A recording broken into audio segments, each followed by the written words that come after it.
Vion protesta në bulevardin Dëshmorët e Kombit është pothuajse i njëjti ritual i përnaçëm. Ndërkohë, opinion nuk është në transmetim për arsye të kampionatit botror dhe faktit që klanit transmeton kampionatin botror dhe emisionin e dedikuar atij. Do mundohem që aq sa mundem përmes rrjeteve sociale, YouTube-it, Instagramit, Facebookut të mund të kontaktojmë së bashku. Jam me Neritan Sejaminin për të folur për disa nga arsyet kryesore që quan në protestën e sotme. Shpresoj ta bëjmë një lloj bashkëbisedimi më shumë se intervistë. Neritan, e para si duket? Është e jashtëzakonshme që ka vazhduar kaq gjatë dhe ka kaq shumë njerëz.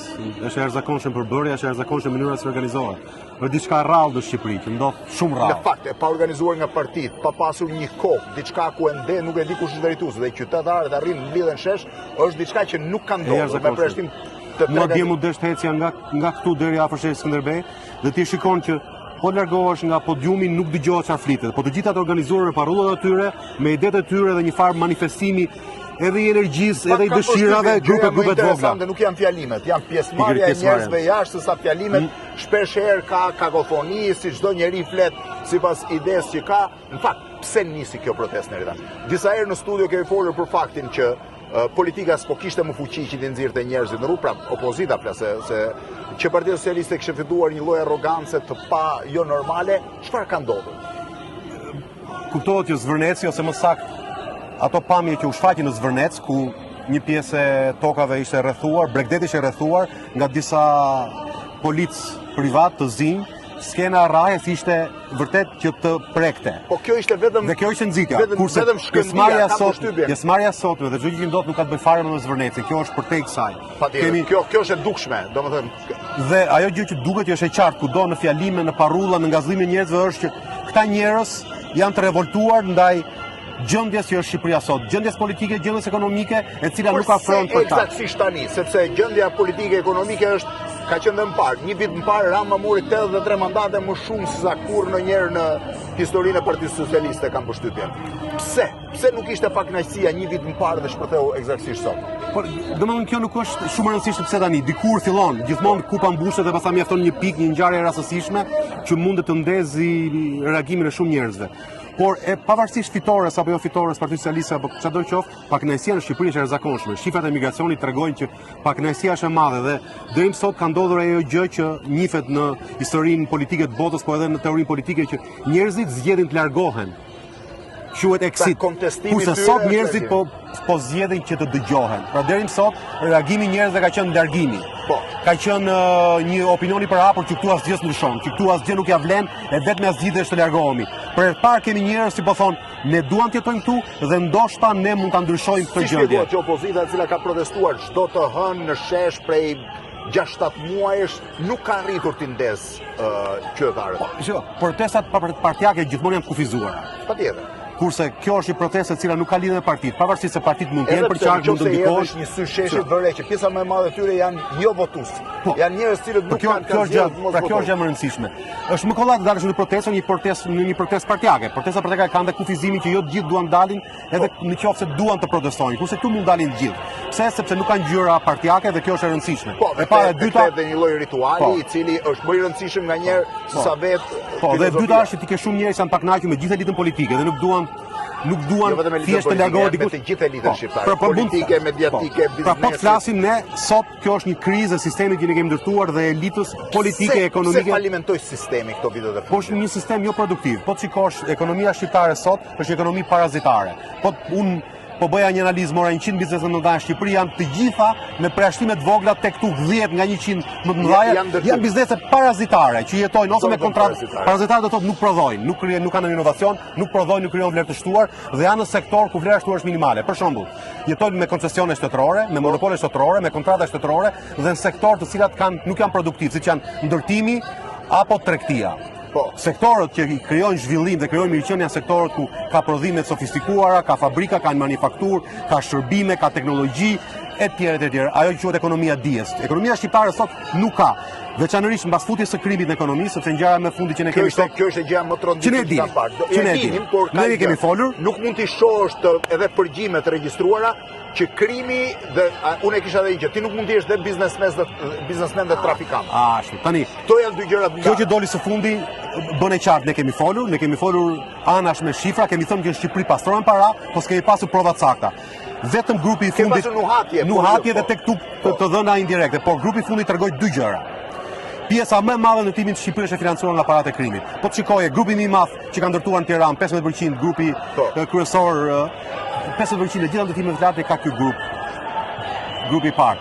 Dhe 5 grupet më të mëdha që janë të ndërtimit të Shqipërisë. Problemi ishte tjetra është deportimi e shihnin Shqipërinë si një mundësi për të investuar parat të cilat fakt nuk i nxjerrin në Shqipëri. I nxjerrin me trafikun e drogës në Belgji. Pra kemi nga njëra anë kemi biznesin që është krimi që është futur në biznes, por nga ana tjetër gjëja më të mërshme në përgjithësi është kjo gjë. Krimi ka depërtuar biznesin e ligjshëm. Tani biznesi i ligjshëm është në varësinë e krimit për financime dhe ndërmjetëson mes krimit dhe qeverisë. Dhe mjaft këto hetimet e spakut, çfarë doli nga hetimet e spakut ti kupton shumë mirë. Shteti, oligarkia dhe krimi janë bën njësh dhe çfarë bëjnë këta? Kontrollojnë të gjitha burimet ekonomike dhe politike të Shqipërisë. Dhe në këtë lloj sistemi të mbyllur nuk përfshir brenda kësaj. Totalisht. Me dieni të plot. Totalisht. Po më fal. Ti ke jepet një leje ndërtimi mes Tiranës. Është leja ndërtimi që është dhënë mes Tiranës. Kompania nuk ka as të shkuar, as kapitale, as gjë. Personi dihet që jo, po dakor. Kjo është tjetër. Pra një kompani e cila s'ka përvojë fare, nuk është e re në këtë fushë, nuk ka kapital, nuk merr kredi. Nuk merr kredi për ndërtuar një ndërtesë e cila mund të kushtojë 120 milionë euro. Tani, nga doli ky biznes? Kujt po e jep këtë biznes? Ndërkohë që familjarët e tij janë të dënuar për trafik apo janë të përfshirë në trafik ndërkombëtar. Nuk e di qeveria. Qeveria shqiptare duhet të kontrollojë dhe origjinën e parave, ka për detyrë.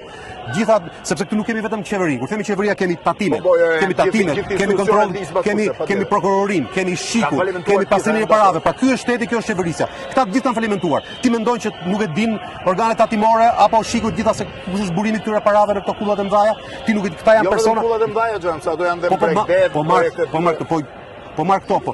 Domethënë, kjo ekonomi e cila është përqendruar dhe politikën pak duar, tani e furnizuar nga krimi, kjo s'prodhon. Ka vetëm një intuit se nuk ka pasur informacion, se një pjesë e madhe s'ka pasur. Si shpjegohet kjo pakënaqësi? Nuk është pakënaqësi vetëm ndaj ekonomisë. Ka përshtypje është pakënaqësi në çdo ndërtim. Kjo nuk ka funksionuar, se ka një problem. Thirrja kryesore është poshtë sistemi vjetër. Sistemi faktikisht është o kapitalist o. Po ne ky është term që mund ta shmangi. Tani kthehemi te sistemi. Çfarë nuk ka funksionuar në sistemin më të mirë që ne kemi sot në botë? Ja po them unë, nëse aty në turm ke dikujt do të bëhet inxhinier kimik, ku do vej? Jo, nuk ka. Ku do punoj? Po nëse do të bëhet artist, ku do vej? Jo. Ndërkohë nuk ka funksionuar parlamenti.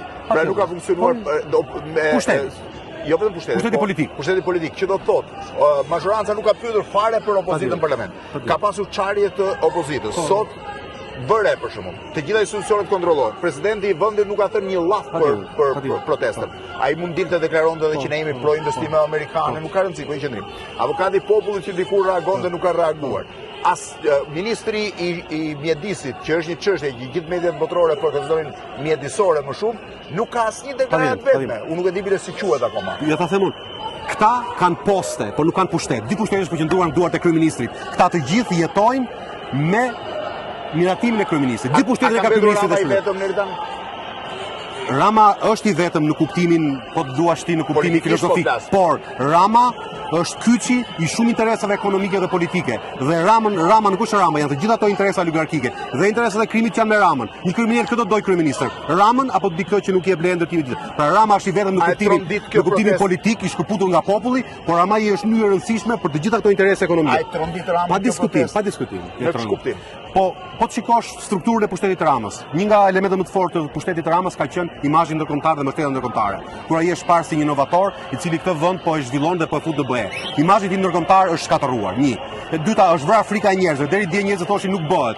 Do ikim se këtu s'ke çfarë të bësh. Sot njerëzit i ke të gjallë. E treta është që është hyrë miti i pathyeshmërisë së tij. Deri para 5 muaj thoshin ky fiton, këtij s'ka çfarë të bëj. Sot kjo është hyrë dhe kjo është ikur. Nga ana tjetër, një pjesë e këtij sistemi është ekspozuar, sidomos prokuroria speciale, duke ekspozuar këtë sistem dhe duke marrë pre paraja e krimit në ekonomia shqiptare ka në krizë, sepse kjo ekonomi tashmë është përshtatur e gjitha për krim, ndërtim dhe turizëm. Dhe kjo ekonomi do kalojë në krizë nëse pritet para të krimit. Kjo e hedh në erë qeverisjen. Kam një pyetje, çfarë do pritet, si mund të shkojë protesta, çfarë mund ndodhi me Ramën, a do arrijë ai të rezistojë dhe si mund të shkojë më tej. Por menjëherë do kalojmë në pjesën tjetër, po e mbyll këtë pjesë parë ku folëm për shkaqet, po themi, të protestës, do rikthehemi menjëherë te çfarë mund ndodhë me protestën.